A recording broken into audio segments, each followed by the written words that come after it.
50 ಕೋಟಿ ಆಫರ್ ಅನ್ನುವಂತ ಮುಖ್ಯಮಂತ್ರಿಗಳ ಹೇಳಿಕೆ ಇತ್ತಲ್ಲ, ಬಿಜೆಪಿ ಕೆಂಡಾಮಂಡಲ ಆಗಿದೆ. ಕಾಂಗ್ರೆಸ್ನ ಶಾಸಕರಿಗೆ 50 ಕೋಟಿ ಆಫರ್ ಕೊಟ್ಟು ಸರ್ಕಾರ ಬೀಳಿಸೋ ಪ್ರಯತ್ನ ಮಾಡ್ತಾ ಇದೆ ಬಿಜೆಪಿ ಅನ್ನುವಂತ ರೀತಿಯಾಗಿ ಸಿದ್ದರಾಮಯ್ಯನವರ ಮಾತಿತ್ತಲ್ಲ, ಆರೋಪ.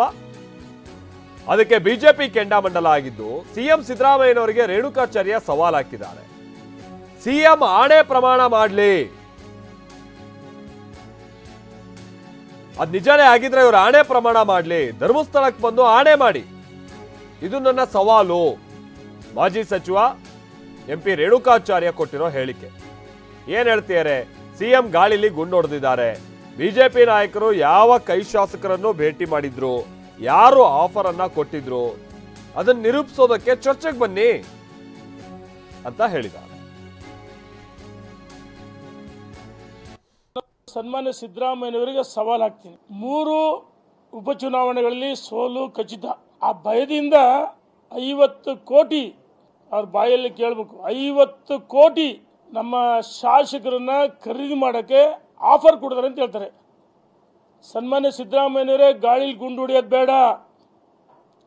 ಒಬ್ಬ ಮುಖ್ಯಮಂತ್ರಿಗಳಾಗಿ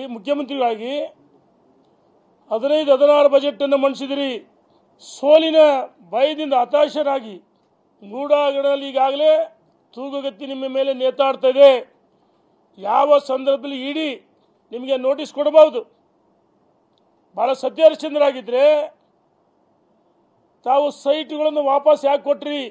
ಮೂಡಾಗರಣ, ವಾಲ್ಮೀಕಿ ಹಗರಣ, ಭ್ರಷ್ಟಾಚಾರ, ಅಧಿಕಾರಿಗಳ ವರ್ಗಾವಣೆಯಲ್ಲಿ ಹಗಲು ದರೋಡೆ, ವಕ್ಫ್ ಆಸ್ತಿ ವಿವಾದ, ಕಾಮಗಾರಿಗಳಿಗೆ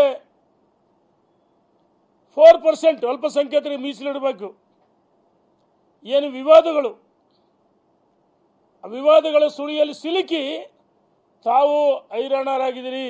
ಯಾವ ಸಂದರ್ಭದಲ್ಲಿ, ಯಾವ ದಿನಾಂಕ, ಯಾವ ಸಮಯ, ಯಾರು ಯಾರನ್ನ ಭೇಟಿ ಮಾಡಿದ್ರು, ನಿಮ್ಮ ಶಾಸಕರು ಭೇಟಿ ಮಾಡಿದ್ರೆ, ಭಾರತೀಯ ಜನತಾ ಪಾರ್ಟಿ ನಾಯಕರು ಭೇಟಿ ಮಾಡಿದ್ರೆ, ಧರ್ಮಸ್ಥಳ ಮಂಜುನಾಥ ಸ್ವಾಮಿ ಸನ್ನಿಧಿಗೆ ಬಂದು ಭಾರತೀಯ ಜನತಾ ಪಾರ್ಟಿ ನಾಯಕರು ಯಾರು ಬಂದಿದ್ರು, 50 ಕೋಟಿ ಆಫರ್ ಕೊಡಿದ್ರು, ಪ್ರಮಾಣ ಮಾಡಕ್ಕೆ ಹೇಳ್ರಿ. ಸುಮ್ಮನೆ ಗಾಳಿಲಿ ಗುಂಡು ಹೊಡಿಬೇಡ್ರಿ ಸಿದ್ದರಾಮಯ್ಯನವರೇ. ನಾನು ಸನ್ಮಾನ್ಯ ಮೂಡಾ ತೂಗುಗತ್ತಿ ಸಿದ್ದರಾಮಯ್ಯ ಮೇಲೆ ತೂಗುತ್ತಿದೆ. ರೇಣುಕಾಚಾರ್ಯ ಅವರಿಗೆ ಹೇಳ್ತಿದ್ರಲ್ಲ, ಸಿಎಂಗೆ ಬಹಳ ಬೇಗ ಇಡಿ ನೋಟಿಸ್ ಬರಬಹುದು. 3 ಕ್ಷೇತ್ರಗಳ ಉಪಚುನಾವಣೆಯ ಸೋಲಿನ ಭಯ ಬೇರೆ ಕಾಡ್ತಾ ಇದೆ. ಮೂಡಾ, ವಾಲ್ಮೀಕಿ ಹಗಲು ದರೋಡೆ, ವಕ್ಫ್ ವಿವಾದದ ಸುಳಿಯಲ್ಲಿ ಸಿಕ್ಕಾಕೊಂಡಿದ್ದಾರೆ. ಇದನ್ನೆಲ್ಲ ಮರೆಮಾಚೋದಕ್ಕೆ ಹಿಂಗೆ ನಮ್ಮ ಮೇಲೆ ಆರೋಪ ಮಾಡ್ತಾ ಇದ್ದಾರೆ ಅಂತ ಎಂಪಿ ರೇಣುಕಾಚಾರ್ಯ ಪ್ರತ್ಯಾರೋಪವನ್ನ ಮಾಡಿದ್ದಾರೆ. ಎಲ್ಲಿಂದ ದುಡ್ಡು ಬರುತ್ತೆ ಇವರಿಗೆ? 50 ಕೋಟಿ ಕೊಟ್ಟು ನಮ್ಮ ಶಾಸಕರನ್ನ ಪರ್ಚೇಸ್ ಮಾಡೋಕೆ ಟ್ರೈ ಮಾಡ್ತೀಯಾರಲ್ಲ ಅಂತ ಹೇಳ್ಕೊಂಡು ಬಿಜೆಪಿ ವಿರುದ್ಧವಾಗಿ ಆರೋಪವನ್ನ ಮಾಡಿದ್ದರು ಸಿಎಂ ಸಿದ್ದರಾಮಯ್ಯ. ಈ ಮಾತಿಗೆ ಬಿಜೆಪಿಯ ಹಲವು ನಾಯಕರುಗಳು ರಿಯಾಕ್ಟ್ ಮಾಡ್ತಾ ಇದ್ದು, ಅದೆಲ್ಲ ಸುಳ್ಳು ಅನ್ನೋ ಅರ್ಥದಲ್ಲಿ ಹೇಳ್ತಾ ಇದ್ದಾರೆ. ಅದೇ ರೀತಿಯಾಗಿ ರೇಣುಕಾಚಾರ್ಯ ಅವರು ಒಂದು ಹೆಜ್ಜೆ ಮುಂದೋಗಿ ಧರ್ಮಸ್ಥಳಕ್ಕೆ ಬಂದು ಆಣೆ ಪ್ರಮಾಣ ಮಾಡಲಿ ಅನ್ನೋಷ್ಟರ ಮಟ್ಟಿಗೆ ಇದು ಮುಂದುವರಿತಾ ಇದೆ. ನಾನು ಸನ್ಮಾನ್ಯ ಸಿದ್ದರಾಮಯ್ಯನವರಿಗೆ ಸವಾಲ್ ಹಾಕ್ತೀನಿ. 3 ಉಪಚುನಾವಣೆಗಳಲ್ಲಿ ಸೋಲು ಖಚಿತ. ಆ ಭಯದಿಂದ 50 ಕೋಟಿ ಅವ್ರ ಬಾಯಲ್ಲಿ ಕೇಳಬೇಕು, 50 ಕೋಟಿ ನಮ್ಮ ಶಾಸಕರನ್ನ ಖರೀದಿ ಮಾಡಕ್ಕೆ ಆಫರ್ ಕೊಡ್ತಾರೆ ಅಂತ ಹೇಳ್ತಾರೆ. ಸನ್ಮಾನ್ಯ ಸಿದ್ದರಾಮಯ್ಯನವರೇ, ಗಾಳಿಲಿ ಗುಂಡು ಹೊಡೆಯೋದು ಬೇಡ. ಒಬ್ಬ ಮುಖ್ಯಮಂತ್ರಿಗಳಾಗಿ 15-16 ಬಜೆಟ್ ಅನ್ನು ಮಂಡಿಸಿದಿರಿ.